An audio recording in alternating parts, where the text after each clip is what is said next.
Ay, mija, abuelita's on her way and I still need to shop for the party. No worries. Let's order through Instacart. ¿Insta qué? Sí, llama. We can order groceries and more online and get everything delivered in as fast as an hour. Everything for dinner?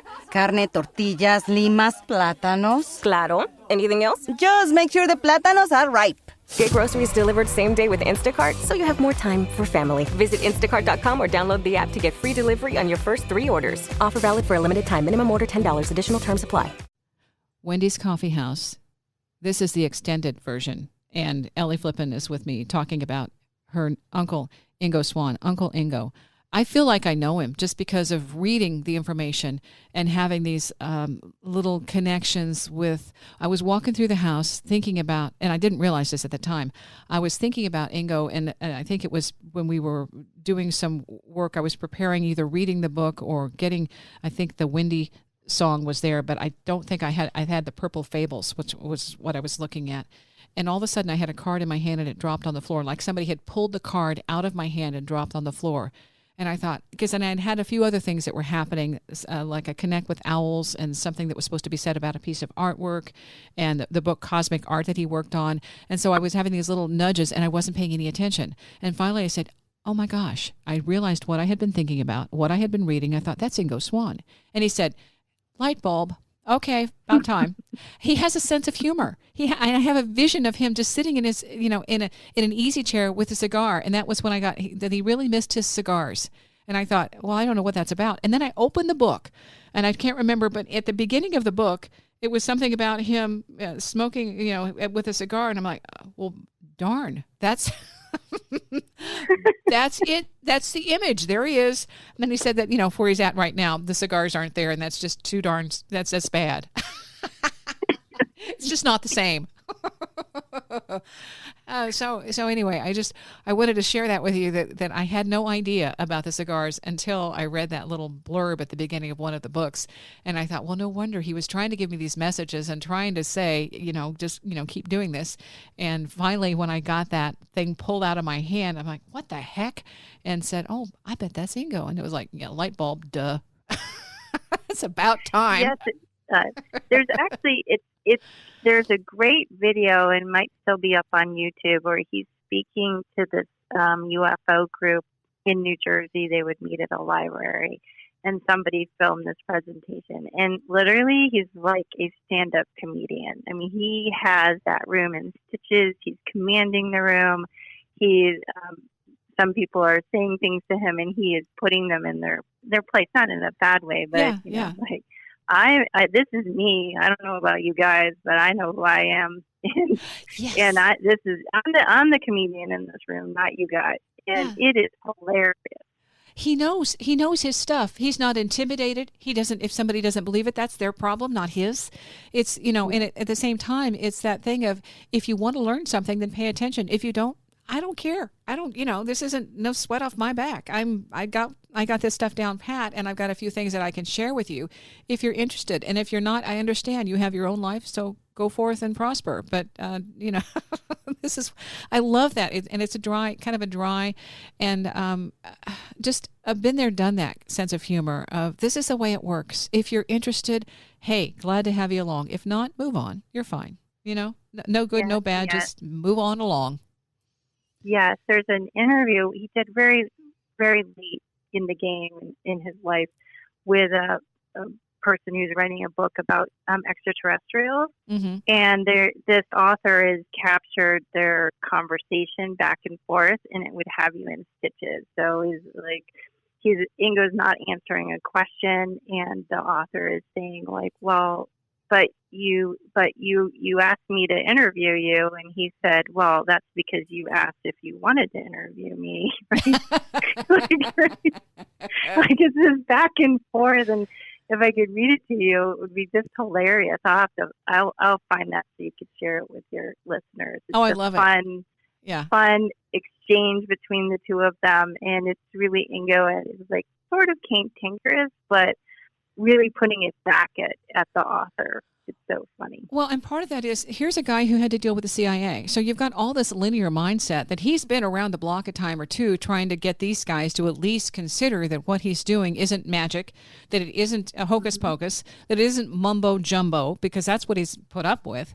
And then they have documentation to prove that he knew what he was talking about, that he was bringing forth evidence they could apply in terms of the math, the numbers, the things they needed to quantify what he was doing. Now, whether that program still exists in some shape or form, we don't really have to know, because we can assume just because there's no information about it doesn't mean it was ever really stopped, because they got results.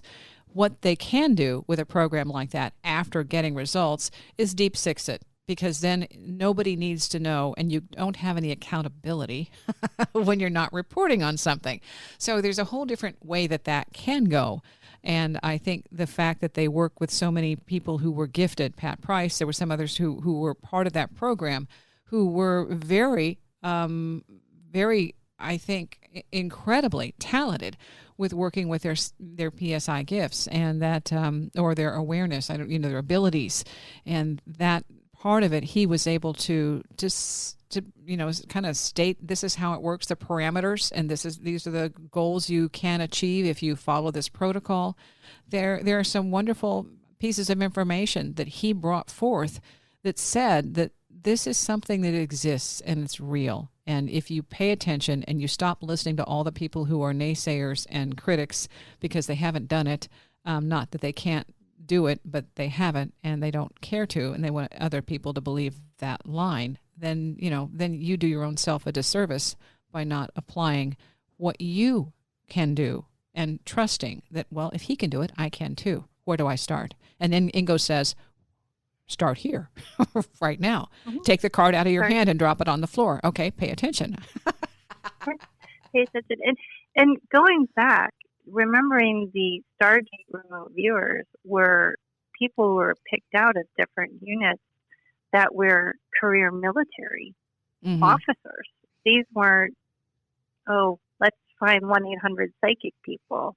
These were people in a branch of the Army, the Air Force, what have you, that were pulled aside. And Ingo trained in saying, I can train anybody. Mm-hmm. And he proved that. Yeah. And that says that you don't have to have this history of having had experiences, because it's already there. Yes. You just need to learn how to use it. Yeah. Yeah. And that's what I like, because before we started this, I had that little sentence that said, it's applied knowing. And so with that right there, it isn't artificial. It's something, not a class you have to buy somewhere else. It's taking something that's already within you and applying that to the situation and the scenario. What he gives you are the symbols, basically the code, a thought plane of working with all the things that might prevent you from using this knowledge, like somebody saying, you're just lucky, oh, you're just guessing, or that isn't real. All the discounts and the disclaimers saying that you can't do it, you have to get rid of that out of your mind and say, well, what can I do? And then go from there. And that's what Ingo, I believe, is putting out, is saying, use it, try it, begin, act. Don't just allow someone else's opinion or perception color your reality. Does that make sense? It does, and it does. And if I bring it back to the Wendy song, the novel, yes, what I found for me that resonated was a story of things that are happening to people all the time, that people are discounting or ignoring or not paying attention to. But Dr. Ian Stevenson at the University of Virginia documented all of these cases of reincarnation in children and what a real situation it is, and what happens in families when this is coming out. Because you have a young person having memories of an entirely different life and people and circumstances, and how they wrap their mind around that. Because these experiences are coming out of young children. Yes. Yeah. Right. And what that means and how, and then of course you have this societal, oh my gosh, what's wrong with my child? What's wrong with me that my child is acting this way? Mm-hmm. And I think you could take that and explode it out and use that as an example for almost anything that somebody is experiencing that is not, quote, normal. And Ingo would say normal is abnormal. What I wanted to say, too, in the book, because this deals with a scenario where a little girl is convinced that she has two sons in another town, which is not too far away. But she's convinced she has two sons. She remembers the names. And so she tries to track them down. And everybody around her is saying, no, this can't be. And there's a psychiatrist who's brought into the equation, a doctor, the country doctor who has seen a thing or two and heard a thing or two and doesn't go public with it, but knows a thing or two. And the psychiatrist who has a different way of viewing things and knows that those things aren't true and those things can't happen because it isn't in the DMSO or whatever. This doesn't exist, and this is what we call people who believe things like this. So there you go. Now you might know which character I'm not real fond of. Anyway, that's a linear way of seeing things because it's all been written somewhere by somebody way back in, DC, BC, whatever, and it must still be true because nothing changes ever. That would be counter to evolution. But those kinds of things in this book, he brings from very potential real life scenarios to give you an idea of how this might play out if someone were to experience it and what might happen within that community of support and non-support. And then there's the fact that she's so attached to a little brother who is there's this incredible, I'm getting goosebumps. Okay, and there's a reason. And so this reincarnation element, he does in a delightful story, and it's really, it's not going to take you very long because this book is only about 126 pages or so, and telling you how this could play out. And I love the ending. We're not going to go there. I love the ending, but that was like, oh my gosh, wow! Don't you dare, if you're listening, don't you dare read it first. That is not fair. Okay, so just read the book. And you'll like it better. But yeah, I just have to say that. Okay, I know some people jump to the end. Oh, I want to read the book. I'll read the ending. Okay, yeah, I want to read the. Don't do that this time. Just do yourself a favor. But yeah, it's. I love the way he did the story, and the ending made the whole thing. So just from a gentle reader, because I really like him, I think the story works. I think too, and we're actually having it made into an audiobook, which I hope that readers will appreciate. Oh, good. Well, and I want the Purple Fables. I want a new redo with that with images, because it's they're different stories and they have an impact. One has to do with a psychic, a child, the fate and destiny of a traveling clairvoyant. And this one, I like that. I hope that we are beyond where this fable goes, but it is a very telling story and an interpretation of where our society is before the psychic renaissance that's happening with this kind of knowing. Would you the backstory on the Purple Fables? This I think is a cool backstory as well. Sure. So in 1991, he says he woke up 4 days in a row and he was directed to write one of these fables, one in each of the consecutive 4 days. These were given. He says they were given to him, and basically he was the scribe in bringing these out to the world. And that's why I think the visuals would be really cool. Just because it's the way that they're presented. And even if it would be, as we have, YouTube with the wonderful something that would give you an interactive experience where you're looking at the video going along and telling the story of the characters. I think there's a lot of room to expand on this information, and you don't have, I think, you probably have a personal life. But you also have a whole lot of work cut out for you if you want to, continue going forward with all of this information, putting out in workbooks, putting it out in videos, putting it out in a teaching archive of 2 or 3 presentations, different chapters. There's so much work with this, the potential, because I think he's left a lot of breadcrumbs that have a lot of meat and give people a real solid way of connecting with their own abilities. And that's, I think, really what he wanted to do, was to leave a stepping stone to that next level of higher awareness, where you are not disconnected, but you are connected with everything here. And doing that is just saying, where do I start? Where do I start? And that's what he's done, is given a starting point, a jumping off point, a stepping point of going up and in and beyond where we are with looking at everything and saying it's just what it is on the surface. That is so missing the point. Absolutely, absolutely. And then I would say Resurrecting the Mysterious is the first step, psychic literacy the second step, and Everybody's Guide to Natural ESP the third. Oh, yes. Everybody's Guide to Natural ESP. Okay, so there you go. The 3 steps. Now I want to ask you one more question. ETs, aliens. Yes. Yes. What was his perspective? Well, he says he remote viewed them. He interacted with them. He says he has experiences with them. He was very involved in the abductee community in and around New York City. So he is definitely tuned in, if you will, to ETs. Training. Did he feel like some of his information came from that area?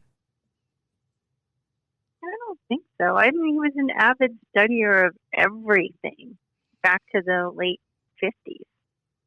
And at that point, occult work, he was a huge student of that. I mean, his library alone, when those books were at the University of West Georgia, was 3,500 different books, many of them rare, one of the only ones left in print that the university now holds in their special collection. So he is just an absorber of so much information. And then with people, he is an interactor with people. I mean, he interacted with the homeless on the street, shop owners, royalty, Hollywood, politicians, high-ranking politicians, everyday people. I mean, he is just a student of life.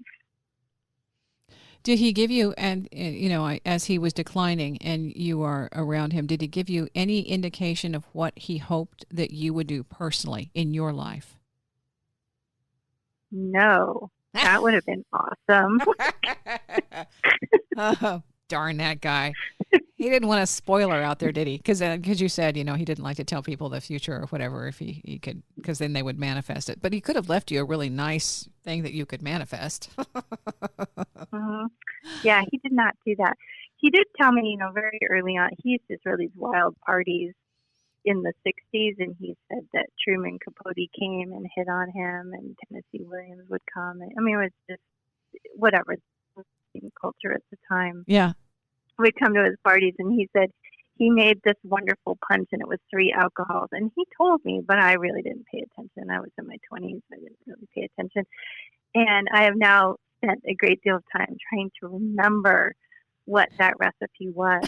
And just because he said it was like toxic, but so awesome. It took you to a higher plane, huh? Right. To figure out what that was. And so, interestingly, I don't know that we've shared this previously, but in the 70s, he wrote a number of adult novels under assumed names. And those 2 are at the University of West Georgia, but also at one archive at the University of Southern California. And in that, which was a little hard to stomach reading because it's pretty graphic. Yeah.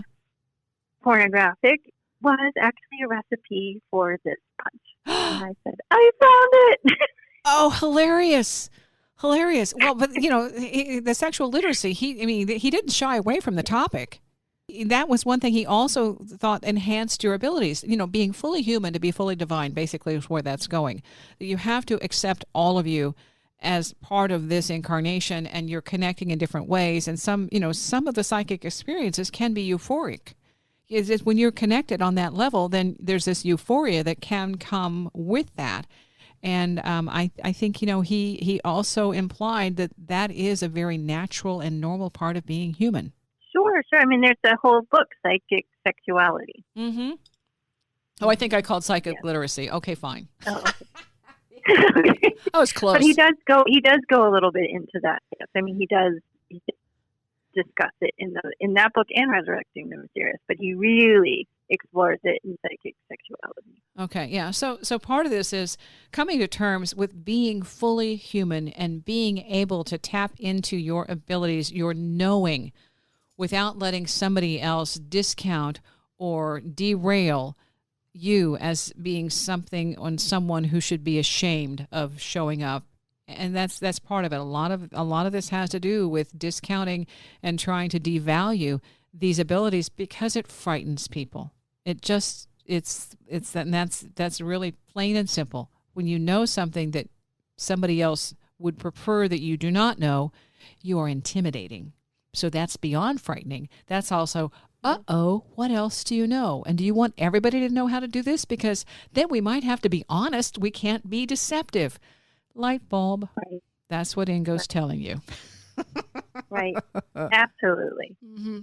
Yeah. So, and then again, you also don't want to tell everybody what you know because that could get you in big trouble. So you just be very, very cautious with who you tell and what you tell and pretend, I really don't know a whole lot unless you want to ask me a question. Then be prepared because you may not want to know the answer, but we'll go from there. How's that? Anyway. Absolutely. I don't know. Absolutely. I love him. I think he's got a great sense of humor. I think he's got tremendous, tremendous gifts that he is sharing, and he has given a wonderful legacy that you are sharing and allowing people to tap into to go the next step in their own psychic ability, their evolution. And I think the psychic renaissance is happening right now. And he would say, go experience it for yourself. Is there anything else? The books are available, ingoswann.com. Is there anything else coming up? Are you going to rework that documentary? We're contemplating it. Yes. There is so much footage, and a number of people have actually passed away since they were filmed too. So it's telling the right story in the right way. Okay. And I think the right time will happen when that comes together. I do too. We learn as we live, and it doesn't matter that someone has passed away. It's the fact that they had some pieces of the equation because they lived it, not because they read a book and not because they learned and took notes and took somebody else's stuff. It's because they went through the motions and in the trenches to figure out, how does this work for me? And that's how we connect our own dots. So, all right, Elly Flippen. ingoswann.com is the website, and you can also get the book available as soon as the event is finished at the International Remote Viewing Conference, right? Yes, that is correct. Yes. Okay, the name of the book again, because I totally spaced it. Resurrecting the Mysterious, Ingo Swann's great lost work. Something to look forward to. And I will be paying attention because Ingo still has his own ways of checking in.